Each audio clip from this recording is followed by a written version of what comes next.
Untuk meringankan beban warga menjelang Lebaran Idul Fitri, Kejari bersama Pemkab Oki menggelar operasi murah. 1 kilogram dan juga ada minyak 1 liter.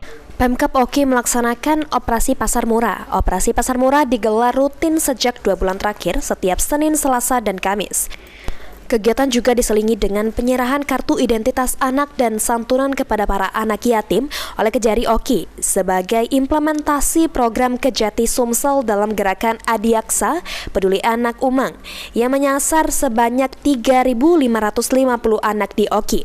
Dalam kesempatan operasi pasar murah ini, PJ Bupati Oki Asmar Wijaya berharap agar masyarakat yang bisa membeli bahan pokok dengan harga terbantu karena semua kebutuhan jelang hari raya memang mayoritas alami kenaikan.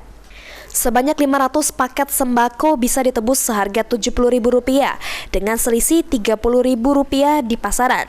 Lalu paket beras plus minyak goreng seharga Rp65.000 serta ayam potong Rp28.000 per kilo dan telur ayam seharga Rp22.000.